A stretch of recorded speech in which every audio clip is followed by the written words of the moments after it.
ತೆಗೆದುಕೊಂಡು ಕೋಟಿಗೆ ಹೋಗುವಷ್ಟು ಮೆಟ್ಟಿಗೆ.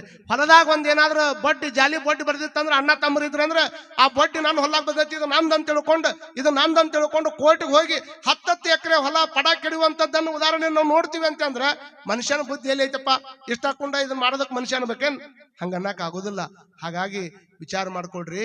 ಯಾವಾಗ ಮುದ್ದ ಸಂಗಯ್ಯ ಬಸವಣ್ಣನವ್ರ ಮುಂದೆ ಬಂದು, ಅಪ್ಪ ನಾನು ವೇಶ್ಯರ ಮನೆಗೆ ಹೋಗ್ಬೇಕು, ತಯಾರು ಮಾಡಿ ನಾನು ಕಳಿಸ್ಕೊಡು, ನನಗೆ ರೊಕ್ಕ ಕೊಡು ಅಂದ. ಜಂಗಮನ ಅಪೇಕ್ಷೆ ಅದು ಶಿವನ ಅಪೇಕ್ಷೆ ಇದ್ದಂಗ ಅಂತ ತಿಳ್ಕೊಂಡು ಬಸವಣ್ಣ ದೊಡ್ಡವಾಗಿದ್ದು ಇದಕ್ಕ. ಯಾರ ಏನ್ ಕೇಳ್ತಾರ ಅದನ್ನೆಲ್ಲ ಕರುಣೆ ಮಾಡುವಂತದ್ದು ಬಸವಣ್ಣವ್ರಿಗೆ ಗೊತ್ತಿತ್ತು. ಸಂಗಯ್ಯ ಮುಗ್ಧದಾನ, ಅವ ಏನ್ ತಿಳ್ಕೊಂಡನಲ್ಲ ಅವ ತಿಳ್ಕೊಂಡಿದ್ದು ಬೇರೆ ಅದ. ಹೊಕ್ಕಿನಂತ ಕಳಿಸ್ಬೇಕಂತ ತಿಳ್ಕೊಂಡು ಗಂಗಾಂಬಿಕೆ ನೀಲಾಂಬಿಕೆನ ಕರೆದು ಸಂಗಯ್ಯನವರು ಚಂದ ಸ್ನಾನ ಮಾಡಿಸಿ ಚಲೋ ಬಟ್ಟೆ ಹಾಕಿ ದ್ರವ್ಯಗಳನ್ನ ಮನಿ ಮೇಲೆ ಅವನ ದೇಹದ ಮೇಲೆ ಸಿಂಪಡಿಸಿ ಅವನ ಕೈಯೊಳಗೆ ರೊಕ್ಕ ಕೊಟ್ಟು ಅವನು ತಗೊಂಡು ಹೋಗಿ ವೇಶ್ಯ ಮನೆಗೆ ಬಿಟ್ಟು ಬರ್ರಿ ಅಂದ. ವೇಶ್ಯ ಮನೆಗೆ ಬಿಟ್ಟು ಬರ್ರಿ ಅಂತ ಬಸವಣ್ಣ ಅಪ್ಪನವ್ರು ಹೇಳಿದಾಗ ಎಲ್ಲಾರು ಕೂಡ್ಕೊಂಡು ಅವನು ತಯಾರು ಮಾಡಿ ಇಬ್ಬರು ಹೋಗಿ ವೇಶ್ಯ ಮನೆ ಒಳಗೆ, ಅತಿ ಸುಂದರವಾಗಿರತಕ್ಕಂಥ ವೇಶ್ಯ ಮನೆ ಒಳಗೆ ಹೋಗಿಬಿಟ್ಟು ಬಂದು ವೇಶ್ಯ ಮನೆ ಒಳಗೆ ಹೋಗಿದ ಕೂಡಲೇನ ವೇಶ್ಯ ಮನೆಯನ್ನು ನೋಡ್ತಾನಲ್ಲ, ವೇಶ್ಯ ಮನೆ ಹೆಂಗಿರ್ತದ? ಭಾರಿ ಆನಂದವಾಗಿರ್ತಕ್ಕಂಥ ರಂಗು ರಂಗಿನ ಚಿತ್ತಾರಗಳನ್ನು ನೋಡಿದ, ಅಲ್ಲಿರ್ತಕ್ಕಂಥ ಕುತನಿ ಅರಿವಿ ನೋಡಿದ, ಅಲ್ಲಿರ್ತಕ್ಕಂಥ ಮಂಚ ನೋಡಿದ.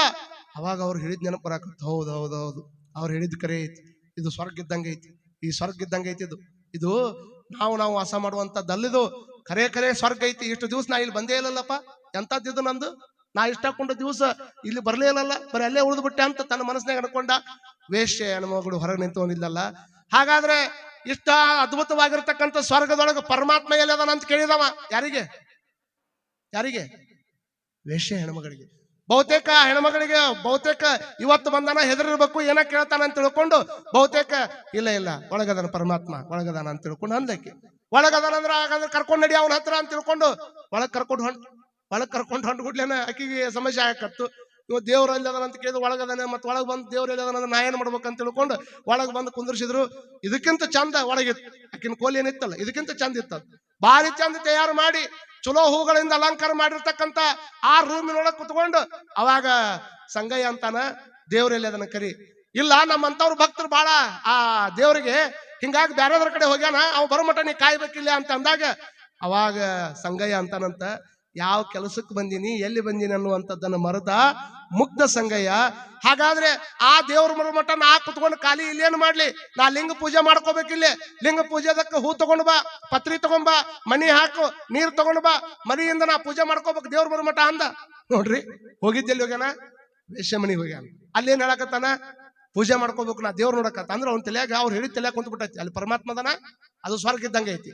ನೋಡಿದ ಕೂಡ್ಲೇನ ಸ್ವರ್ಗ ಇದ್ದಂಗೆ ಐತಿ ಅಂತ ತಿಳ್ಕೊಂಡ ಪರಮಾತ್ಮ ಎಲ್ಲದನ ಅಂತ ತಿಳ್ಕೊಂಡು ವಿಚಾರ ಮಾಡಿದಾಗ ಇಲ್ಲ ಅವ್ನು ಬೇರೆ ಕಡೆ ಹೋಗ್ಯಾನ, ಬರೋ ಮಟ್ಟ ಕಾಯ್ಬೇಕಂದ್ ಕೂಡ್ಲೇನ ಮನೆಯ ಪೂಜೆ ಮಾಡ್ಕೊಂಡು ಕುಂತ. ರಾತ್ರಿ ಹೋದಂತಹ ಮುಗ್ಧ ಸಂಗಯ್ಯ ಪೂಜೆ ಮಾಡ್ತಾ ಆ ಹೆಣ್ಮಗಳಂತಾಳ, ಇಟ್ಟು ದಿವಸ ಎಲ್ಲ ಬಂದವ್ರು ನಮ್ಮ ಕಾಮದ ದೃಷ್ಟಿಯಿಂದ ನನ್ನ ನೋಡಾಕ್ ಬಂದಾರ, ಇಲ್ಲಿ ಬಂದವ್ರದ್ದು ಯಾರು ಕೂಡ ಇಂಥ ಶಬ್ದನ ಹೇಳಿಲ್ಲ.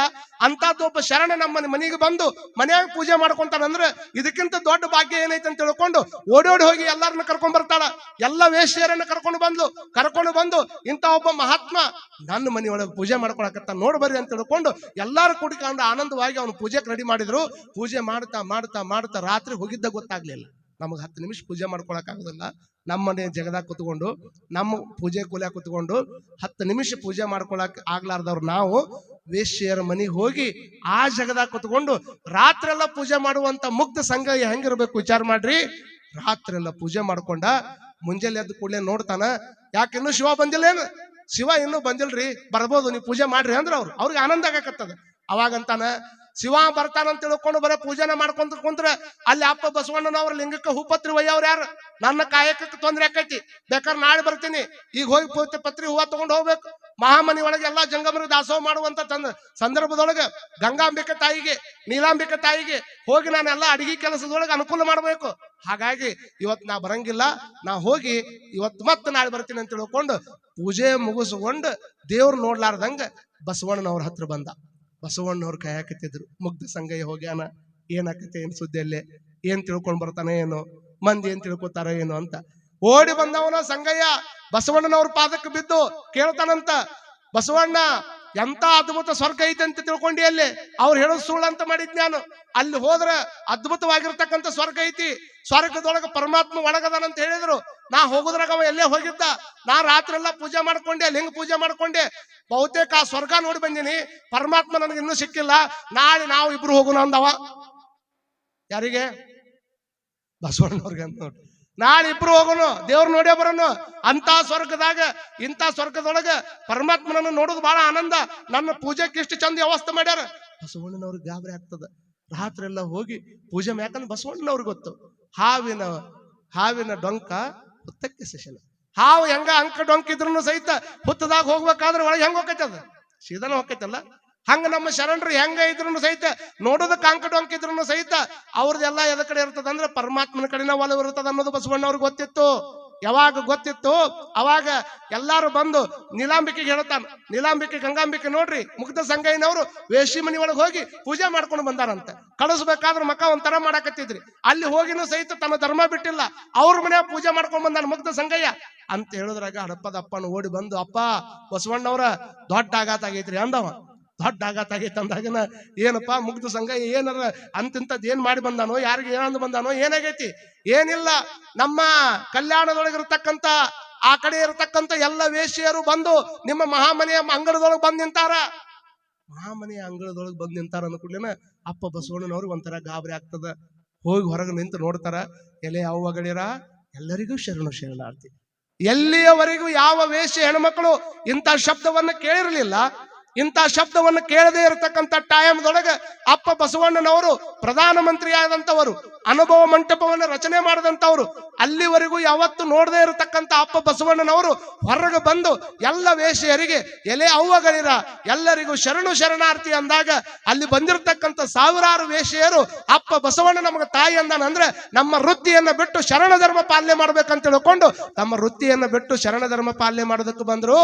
ನಮ್ಮ ನಾಡಿನೊಳಗಿರ್ತಕ್ಕಂಥ ಪುನ್ನಾಂಗಿಯರನ್ನಾಗಿ ಮಾಡಿರ್ತಕ್ಕಂಥ ದೊಡ್ಡ ಕೀರ್ತಿ ಅದು ಅಪ್ಪ ಬಸವಣ್ಣನವರಿಗೆ ಸಲ್ಲುತ್ತದೆ. ಎಷ್ಟು ವಿಚಾರ ನೋಡ್ರಿ. ಅವತ್ತಿನ ಕಾಲಕ್ಕೆ 12,000 ಜನ ವೇಶ್ಯೆಯರನ್ನ ಶರಣ ಧರ್ಮಕ್ಕೆ ತಗೊಂಡ್ಬಂದು ಅವ್ರಿಗೆ ಪುಣ್ಯದ ಬಾಳನ್ನ ಕೊಟ್ಟಿರ್ತಕ್ಕಂಥ ಕೀರ್ತಿ ಅದು ಅಪ್ಪ ಬಸವಣ್ಣನವ್ರಿಗೆ ಸಲ್ಲುತ್ತದೆ. ಒಂದು ಮಾತ ಎಲೆ ಅವ್ವಗಳಿರ ಅಂದಿರುವಂತ ಮಾತನ್ನು ಕೇಳಿದ ಮೇಲೆ ಅವ್ರ ಮನಸ್ಸು ಬದಲಾಯಿಸಿಕೊಂಡು ತಮ್ಮ ವೃತ್ತಿಯನ್ನು ಬಿಟ್ಟು ಅವರು ಪರಿಕರವಾಗಿರ್ತಕ್ಕಂಥ ಬೇರೆ ವೃತ್ತಿಯನ್ನು ಆಯ್ಕೆ ಮಾಡಿಕೊಂಡು ಕಲ್ಯಾಣದವ್ರು ಕೆಲಸ ಮಾಡಕತ್ತಿದ್ರು. ಇದು ನಿಜವಾದ ಬಸವಣ್ಣ. ಮುಗ್ಧ ಸಂಗಯ್ಯ ಅವಾಗೆಲ್ಲರ ಹಾಡಿ ಕೊಂಡಾಡ್ತಾರ. ತಾನು ಒಬ್ಬ ಹೋಗಿ ಇಲ್ಲಿರತಕ್ಕಂಥ ಅನೇಕ ವಿಟ ಪುರುಷರಲ್ಲಿ ಹೋಗಿ ಬಂದಾರ. ಆದ್ರೆ ಮುಗ್ಧ ಸಂಗಯ್ಯ ಹೋಗಿ 12,000 ಜನಗಳನ್ನ ಕರ್ಕೊಂಡು ಬಂದು ಅವರನ್ನ ಸುಶಿಕ್ಷಿತರನ್ನಾಗಿ ಮಾಡುವಂತ ಕೆಲಸ ಮಾಡ್ಯಾನಂದ್ರೆ ಮುಗ್ಧ ಸಂಗಯ್ಯ ಸಣ್ಣವಲ್ಲ, ಅವ ಬಹಳ ದೊಡ್ಡವ ಅಂತ ತಿಳ್ಕೊಂಡು ಎಲ್ಲರೂ ಹಾರಾಡಿ ಹಂಡಾಡಿ ಆನಂದವಾಗಿ ಆತನನ್ನ ಹೊರಡಾಡಕತ್ತಿದ್ರು. ನಾವು ವಿಚಾರ ಮಾಡ್ಕೊಡ್ಬೇಕು, ಅಂತ ಜಗದಾಗ ಹೋಗಿ ಅಂತ ವ್ಯಕ್ತಿಗಳ ಮನಸ್ಸನ್ನ ಪರಿವರ್ತನೆ ಮಾಡುವಂತ ಅವರಲ್ಲೇ ಇದ್ದು ಚಲೋ ವಾತಾವರಣವನ್ನ ಹ್ಯಾಂಗರ ಮಾಡಿ ಕೆಡಿಸಿ ಹೋಗುವಂತ ನಾವೆಲ್ಲೇ ಇಷ್ಟ ಅವ್ರಿಗೆ ನಮಗಿರ್ತಕ್ಕಂಥ ವ್ಯತ್ಯಾಸ. ಇಂಥ ಟೈಮ್ದೊಳಗೆ ಒಂದ್ಸಲ ಬಸವಣ್ಣನವರು ಸುಮ್ಮನೆ ಹೆಂಗ್ ಕುಂತಿದ್ರು, ತಲೆ ಮೇಲೆ ಕೈ ಇಟ್ಕೊಂಡು ಕುಂತಿದ್ರು. ಯಾಕ? ಬಸವಣ್ಣನವ್ರು ನೋಡಿದ ಕೂಡಲೇ ಚನ್ನಬಸವಣ್ಣವ್ರಿಗೆ ಗೊತ್ತಾಕಿತ್ತು.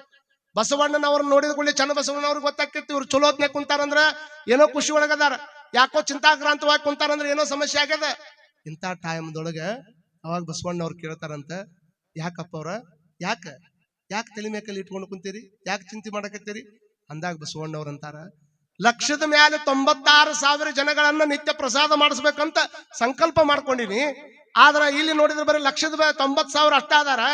ಇನ್ನು 6,000 ಮಂದಿ ಜಂಗಮರು ಸಿಗ್ತಾ ಇಲ್ಲ. ಎಲ್ಲಿ ಹೋಗಿ 6,000 ಜಂಗಮರನ್ನ ಕರ್ಕೊಂಡ್ ಬರ್ಬೇಕು? ಇನ್ನು 6,000 ಜಂಗಮರು ಬರ್ಲಿ ಅಂತ ಕಾಯಕತ್ತೀನಿ.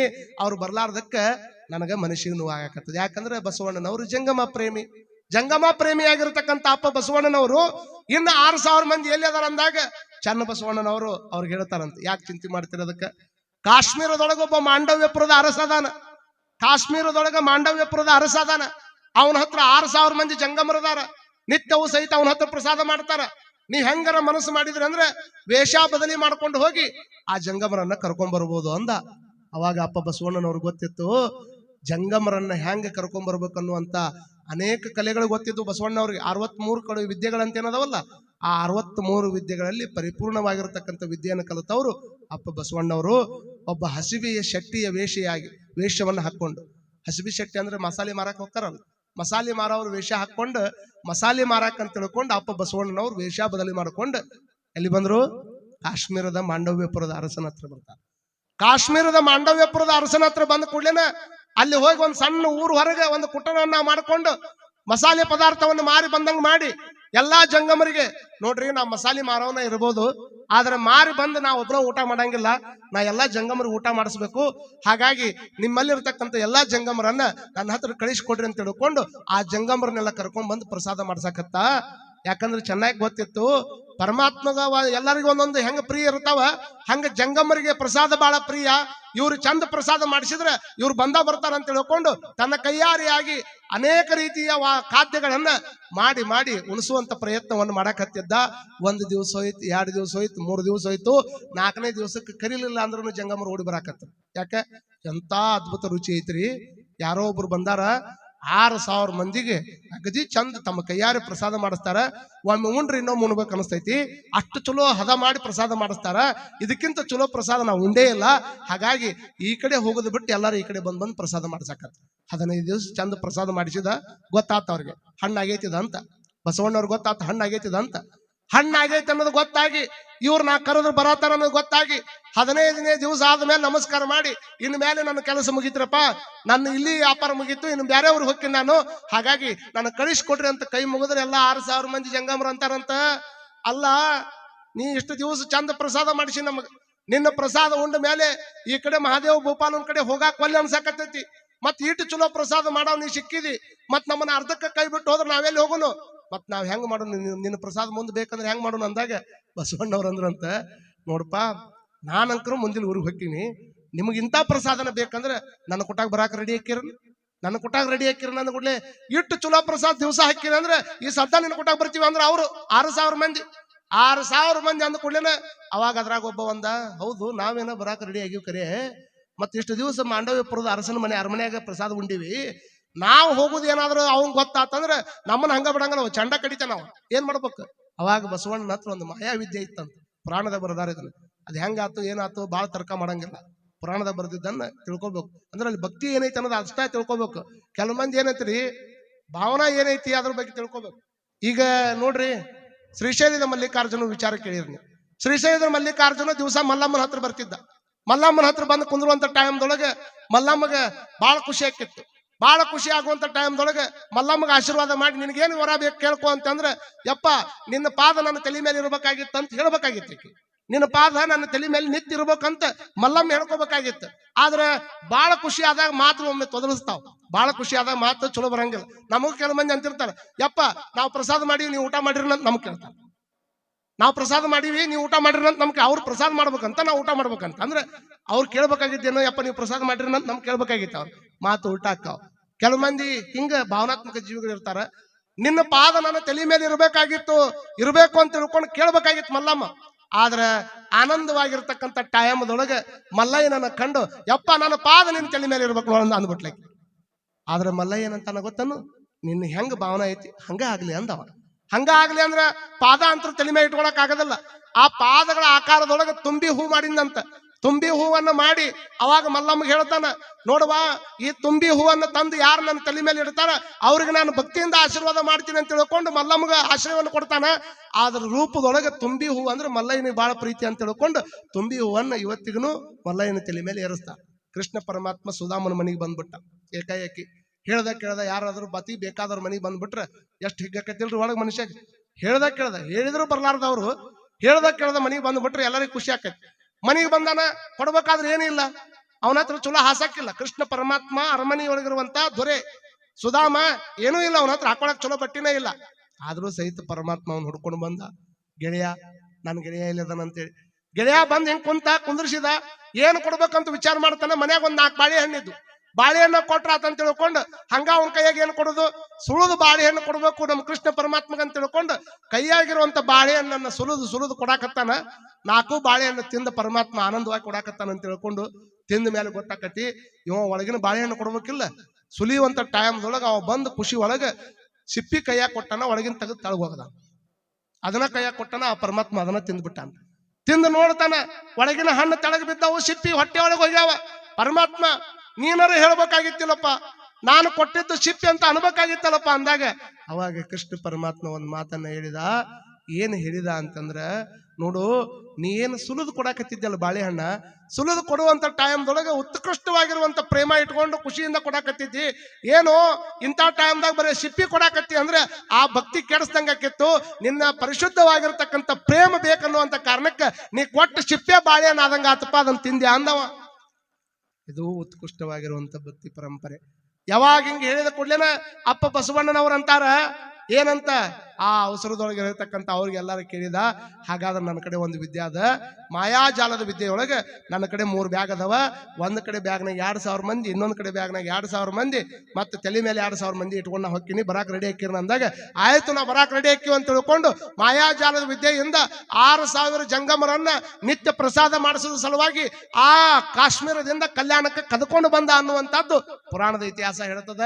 ಯಾವಾಗ 6,000 ಜನ ಹೋಗ್ಯಾರ ಅಂದ ಗೊತ್ತಾತು, ಅವಾಗ ಬಸವಣ್ಣನವರ ಓದಾರ ಇದನ್ನ, ಇಂಥ ಕೆಲಸ ಇವ್ರನ್ನ ಬಿಟ್ರೆ ಯಾರಿಗೂ ಮಾಡಕ್ ಆಗೋದಿಲ್ಲ ಅಂತ ಮಹಾದೇವ ಭೂಪಾಲಿಗೆ ಗೊತ್ತಾತು. ಕರೆದವ ಚೋರಿ ಚಿಕ್ಕಣ್ಣ ಅಂತಿದ್ದ. ಚೋರಿ ಚಿಕ್ಕಣ್ಣ ಅಂತಂದ್ರೆ ಹೇಳಿದ ಕೆಲಸ ಮಾಡಿ ಬರೋರು.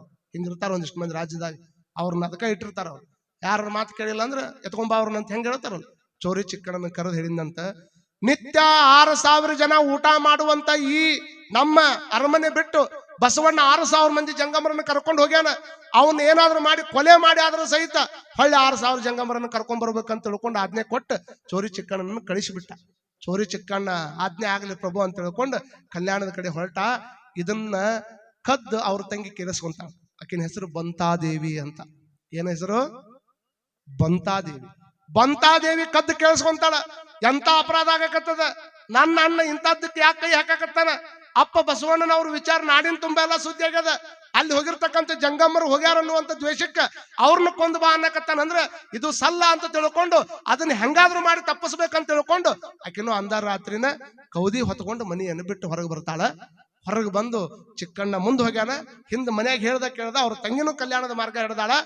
ಒಳಗೆ ಬಂದು ನೋಡ್ತಾನ, ಕಲ್ಯಾಣದೊಳಗೆ ಇರ್ತಕ್ಕಂಥ ಎಲ್ಲಾ ಶರಣರು ನೋಡಿದಾಗ ಯಾರು ಖಾಲಿ ಕಟ್ಟಿ ಮೇಲೆ ಕುತ್ಕೊಳ್ಳೋರು ಇಲ್ಲ. ಖಾಲಿ ಮೇಲೆ ಕಟ್ಟಿ ಮೇಲೆ ಕುತ್ಕೊಂಡು ಮಾತಾಡೋರು ಇಲ್ಲ. ಸುಮ್ಮನೆ ಅವ್ರ ಬಗ್ಗೆ ಇವ್ರ ಬಗ್ಗೆ ಮಾತಾಡೋರಂತ್ರ ಇಲ್ಲ. ಎಲ್ಲರೂ ದುಡಿಯವ್ರು, ಎಲ್ಲರೂ ಕಾಯಕ ಮಾಡೋರು. ಕಾಯಕ ಮಾಡಿ ಅದ್ರಾಗ ಬಂದವ್ರನ್ನೆಲ್ಲರನ್ನು ಪ್ರೀತಿಯಿಂದ ಮಾತಾಡೋರು. ಎಷ್ಟು ಚಂದ ಮಾತಾಡ್ತಿದ್ರಿ, ಭಾರಿ ಪ್ರೀತಿಯಿಂದ ಮಾತಾಡ್ತಾರ. ಮಾತಾಡುವಂತ ಮಾತು ಕೇಳಿದ್ರೆ ಮನುಷ್ಯಗೆ ಆನಂದ ಆಗ್ತದ. ಆನಂದ ಆಗಿ ಅಷ್ಟ ಬಿಡಂಗಿಲ್ಲ. ಬಂದವ್ರನ್ನೆಲ್ಲ ಮನೆಗೆ ಕರೀತಾರ. ಅಂಬ್ಲಿ ಕುಡಿತಿರ್ನ ಅಂತ ಕೇಳ್ತಾರ, ಅಂಬ್ಲಿ ಕುಡಿತಿರ್ನ ಅಂತ ಕೇಳ್ತಾರ, ಪ್ರಸಾದ ಮಾಡ್ತಿರ್ನ ಅಂತ ಕೇಳ್ತಾರ, ಸ್ನಾನಕ್ಕೆ ರೆಡಿ ಮಾಡ್ಲಿಲ್ಲ ಅಂತ ಕೇಳ್ತಾರ. ಕಳ್ಳಗಿ ರಾಜ ಮರ್ಯಾದೆ ಕೂಡ್ಲೆ ಚೋರಿ ಚಿಕ್ಕಣ್ಣ ಅಂದ, ಬಹುತೇಕ ಇಲ್ಲಿ ಬಂದ ಮೇಲೆ ನನಗೆ ಗೊತ್ತಾಕತಿ, ಬಹುತೇಕ ಬಸವಣ್ಣನವ್ರಂದ್ರ ಅಂತಿಂತವ್ರಲ್ಲ, ಅವರು ಮಾನವ ಹೃದಯದ ಪ್ರೇಮಿ ಅದಾರ. ಇಂಥವ್ರನ್ನ ಕೊಂದ ನಾ ಏನು ಮಾಡ್ಬೇಕಾಕತ್ತೆ ಅಂತ ತಿಳ್ಕೊಂಡು ಯಾರನ್ನ ಕೊಂದ 6,000 ಮಂದಿಯನ್ನು ಒಯ್ಬೇಕಂತ ಬಂದಿದ್ದ. ಇವರೆಲ್ಲ ಬಳಗವನ್ನ ನೋಡಿದ ಮೇಲೆ ಮನಸ್ಸು ಹೆಂಗ ಪರಿವರ್ತನೆ ಆಗ್ತದಂದ್ರ, ಬಸವಣ್ಣನವರ ವರ್ತನೆಯನ್ನ ಕಂಡು ಚೋರಿ ಚಿಕ್ಕಣ್ಣನ ಮನಸ್ಸು ಪರಿವರ್ತನೆ ಆಗ್ತದ. ಇನ್ನು ಮುಂದೆ ನಾನು ಕೊಲೆ ಮಾಡುವಂತ ವೃತ್ತಿಯನ್ನ ಕೈ ಬಿಟ್ಟು ಇದಾ ಅನುಭವ ಮಂಟಪದೊಳಗೆ, ಇದಾ ಮಹಾಮನಿ ಒಳಗೆ ನಾನು ಕೂಡ ಒಬ್ಬ ಶರಣ ಆಗಿರ್ಬೇಕು ಅಂತ ತಿಳ್ಕೊಂಡು ಕೊಲ್ಲುವಂತದ್ದನ್ನ ಕೈ ಬಿಟ್ಟು ಶರಣನಾಗಿ ಕೆಲಸ ಮಾಡಕತ್ತ. ಯಾವಾಗ ಹಿಂದೆ ಬಂತಾದೇವಿ ಬಂದಿದ್ಲಲ್ಲ, ಬಂತಾದೇವಿ ಗೊತ್ತಾಗ್ತದ ಚೋರಿ ಚಿಕ್ಕಣ್ಣ ತನ್ನ ಕೆಲಸ ಬಿಟ್ಟು ಅವ ಕೊಲೆ ಮಾಡೋದು ಬಿಟ್ಟಾನ. ಕೊಲೆ ಮಾಡೋದು ಬಿಟ್ಟು ಅವನೊಬ್ಬ ಶರಣಾಗ್ಯಾನ. ನಾ ಬಂದ ಕೆಲಸ ಮುಗಿತಂತ ತಿಳ್ಕೊಂಡು ಹೊಳ್ಳಿ ಹೋಗಾಕ ರೆಡಿ ಆದ್ಲು. ಕಲ್ಯಾಣದಿಂದ ಹೊಳ್ಳಿ ಕಾಶ್ಮೀರಕ್ಕೆ ಹೋಗೋದ್ರೊಳಗನ ತಂಗಿ ಕಾಣೆ ಆಗ್ಯಾನ ಅನ್ನೋದು ಗೊತ್ತಾಗಿತ್ತಲ್ಲ. ಯಾರು ನನ್ನ ತಂಗಿಯನ್ನ ಹುಡುಕಿ ಕೊಡ್ತೀನಿ ಅವ್ರಿಗೆ ಅರ್ಧ ರಾಜ್ಯ ಬಿಟ್ಟು ಕೊಡ್ತೀನಿ ಅಂತ ಡಂಗ್ರ ಹೊಡಿಸಿದ್ದವ ರಾಜ. ಡಂಗ್ರ ಹೊಡಿಸಿದ್ನಲ್ಲ, ಡಂಗ್ರ ಹೊಡಿಯುವಂತ ಸುದ್ದಿ ಕೇಳಿ ಕಲ್ಯಾಣದ ಪಟ್ಟಣಕ್ಕೆ ಬಂದು ಇದನ್ನು ನೋಡಿ ಆನಂದ ಪಟ್ಟು ಹೊಳ್ಳಿ ಕಾಶ್ಮೀರಕ್ಕೆ ಬರ್ತಾಳ ಬಂತಾದೇವಿ. ಬಂತಾದೇವಿ ಬಂದ ಕೂಡ್ಲೇನ ಒಂದು ಕೌದಿ ಹೊಚ್ಕೊಂಡು ಸ್ವತಃ ಅಣ್ಣನ ಅರಮನೆಗೆ ಬಂದು ಭವತಿ ಭಿಕ್ಷಾಂದೇಹಿ ಅಂತ ಕೇಳಿ, ಭಿಕ್ಷಾಂದೇಹಿ ಅಂತ ತಿಳ್ಕೊಂಡು ಕೇಳಿದ್ಲಲ್ಲ. ಇಲ್ಲಿ ತಂಗಿ ಬಂದಾಳ ಅಂತ ಗೊತ್ತಾಗಿರ್ಲಿಲ್ಲ. ಯಾರು ಬಂದಾರಂತ ನೋಡ್ಬೇಕಂತ ಹೊರಗೆ ಬಂದ್ರೆ ಸ್ವತಃ ತಂಗಿನ ಬಂದು ಭಿಕ್ಷಾ ಬೇಡಾಕತ್ತಾಳ. ಭಿಕ್ಷಾ ಬೇಡಾಕತ್ತಂತ ಟೈಮ್ದೊಳಗೆ, ಅಲ್ವಾ ನೀ ಎಲ್ಲಿ ಹೋಗಿ ಅಂತ ತಿಳ್ಕೊಂಡು ಹುಡುಕೋಸೋದಕ್ಕೆ ಅರ್ಧ ರಾಜ್ಯ ಕೊಡ್ತೀನಿ ಅಂತ ಹೇಳಿ ನಾನು, ಅಂತದ್ರೊಳಗೆ ನೀ ಬಂದು ನೋಡಿದ್ರೆ ನನ್ನ ಮನೆ ಮುಂದೆ ಅರಮನೆ ಒಳಗೆ ನಿನ್ನ ಮನೆಯಾಗ ನೀನ ಭಿಕ್ಷೆ ಬೇಡಾಕತ್ತೀಯಲ್ಲ ಯಾಕ ಅಂತ ಕೇಳಿದ್ರೆ, ಅವಾಗ ಏನ್ ಬೇಕು ನಿನಗೆ? ಬಂಗಾರ ಬೇಕೇನು, ಬೆಳ್ಳಿ ಬೇಕೇನು, ಅರ್ಧ ರಾಜ್ಯ ಬೇಕೇನು, ಏನ್ ಇಡೀ ರಾಜ್ಯಕ್ಕೆ ನೀನ ಅಧಿಪತಿ ಯಾಕೇನು ಹಿಂಗ್ ಕೇಳಿದ್ರೆ, ಅವಾಗ ಬಂತಾದೇವಿ ಹೇಳ್ತಾಳಂತ, ಅಣ್ಣ ಅಣ್ಣ ನನಗೆ ರಾಜ್ಯ ಬೇಡ, ನನಗೆ ಬಂಗಾರ ಬೇಡ, ನನಗೆ ಯಾವುದೇ ಒಡವೆ ವಸ್ತ್ರ ಯಾವುದು ಬೇಡ, ಕಾಸಿಯ ಸೊಪ್ಪಾದರೂ ಸಾಕು, ಅದು ಕಾಯಕದಿಂದ ಬಂದಿರ್ಬೇಕಣ್ಣ. ಅಂತದ್ದು ಒಂದಿಷ್ಟು ಏನಾದಿದ್ರೆ ನನ್ನ ತಟ್ಟಿಯೊಳಗೆ ಹಾಕು ಅಂದದು. ಅಲ್ವಾ, ಇದೇನು ಹೊಸ ಶಬ್ದ ತಂದಿಯಲ್ಲ? ಕಾಯಕ ಅಂದ್ರೆ ಏನು? ಏನ್ ಕಾಯಕ ಅಂದ್ರೆ? ಕಾಯಕ ಅಂದ್ರೆ ಏನು? ಏನ್ ಕಾಯಕ ಶಬ್ದದ ಅರ್ಥ ಏನು? ಕಾಶಿಯ ಸೊಪ್ಪಾದ್ರೂ ಸಹಿತ, ಕಾರೆಯ ಸೊಪ್ಪಾದ್ರೂ ಸಹಿತ ಅದು ಕಾಯಕದಿಂದನೇ ಬಂದಿರಬೇಕು ಅಂತ ಹೇಳಕತ್ತಿಯಲ್ಲ. ಕಂದಿಸಿ ಕುಂದಿಸಿ ಮತ್ತೊಬ್ಬರ ಮನವ ನೋಯಿಸಿ ಬಂದಿರ್ಲಾರ್ದಂಥದ್ದು ಯಾವ್ದೈತಲ್ಲ ಅದಕ್ಕೆ ಕಾಯಕದಿಂದ ಬಂದಿರುವಂತದ್ದು ಅಂತಾರ. ಮತ್ತೊಬ್ಬರು ಮನಿ ಮೇಲೆ ಕೈ ಇಟ್ಟು, ಅವ್ರ ತಲೆ ಮೇಲೆ ಕೈ ಇಟ್ಟು, ಅವ್ರ ರೊಕ್ಕ ನೀ ತಗೊಂಡು ಬಂದು ಅದನ್ನ 4 ಮಂದಿಗೆ ಹಂಚಕತ್ತಂದ್ರೆ ಅದು ಕಾಯಕದ ಹಣ ಆಗೋದಿಲ್ಲ. ಹಾಗಾಗಿ ನೀ ಸ್ವತಃ ದುಡಿದಿರ್ಬೇಕು, ನಿನ್ನ ಶ್ರಮ ಅದರೊಳಗಿರ್ಬೇಕು, ಅದು ಸತ್ಯದಿಂದ ಬಂದಿರಬೇಕು, ಶುದ್ಧತೆಯಿಂದ ಬಂದಿರಬೇಕು. ಅಂತದ್ದೇನಾದ್ರೂ ಇದ್ರೆ ಒಂದಿಷ್ಟು ನೀಡಣ್ಣ ಅಂತ ಅಂದಾಗ ಇದನ್ನೆಲ್ಲಿ ಕಲ್ಕೊಂಡ್ಬಂದಿ ನೀನು? ಯಾರನ್ನ ಕೊಲ್ಲೋದಕ್ಕ ನೀ ಕಳಿಸಿದ್ದಲ್ಲ, ಯಾರನ್ನ ಕೊಲ್ಲೋದಕ್ಕೆ ನೀ ಕಳಿಸಿದ್ದಲ್ಲ. ಯಾವ ಜಂಗಮರು ನಿನ್ನ ಬಿಟ್ಟು ಹೋಗ್ಯಾರಲ್ಲ ಆ ಎಲ್ಲಾ ಜಂಗಮರು ಅಂತ ಸತ್ಯ ಶುದ್ಧ ಕಾಯಕವನ್ನು ಮಾಡಾಕತ್ತಾರ. ಯಾರನ್ನ ಕೊಲ್ಲೋದಕ್ಕೆ ಕಳಿಸಿದ್ದಿ ಅವನು ಅದರಾಗ ಸೇರ್ಯಾನ. ಅಂತ ಕಲ್ಯಾಣದಾಗ ಹೋಗಿ ನೋಡ್ಕೊಂಡು ಬಂದಿನಿ ಈ ಶಬ್ದ ಅಂದಾಗ, ಹಾಗಾದ್ರೆ ಯಾವ ಜಂಗಮರು ನನ್ನ ಹತ್ರ ಇರ್ಲಾರ್ದಂಥದ್ದನ್ನ ಬಸವಣ್ಣನ ಹತ್ರ ಕಂಡಾರ ಅಂತಂದ್ರೆ ಇನ್ನು ಮುಂದೆ ನಾನರು ಇಲ್ಲಿದ್ದೇನು ಮಾಡೋದಂತ ತಿಳ್ಕೊಂಡು ತನ್ನ ಮಗನಾಗಿರ್ತಕ್ಕಂಥ ಲಿಂಗರತಿಯನ್ನು ಕರೆದು ತನ್ನ ತಲೆಯ ಮೇಲಿರುವಂತ ಕಿರೀಟವನ್ನ ಆತನ ತಲೆಯ ಮೇಲಿಟ್ಟು ಆತನೂ ಸಹಿತ ಕಲ್ಯಾಣಕ್ಕೆ ಬರುವಂತ ಪ್ರಯತ್ನವನ್ನು ಮಾಡ್ತಾನೆ. ಆತ ಯಾರು, ಹೆಂಗ್ ಬಂದ, ಆ ಕಲ್ಯಾಣಕ್ಕ ರಾಜ ಬಂದ್ ಯಾವ ಕೆಲಸ ಆಯ್ಕೆ ಮಾಡ್ಕೊಂಡ ಅದನ್ನ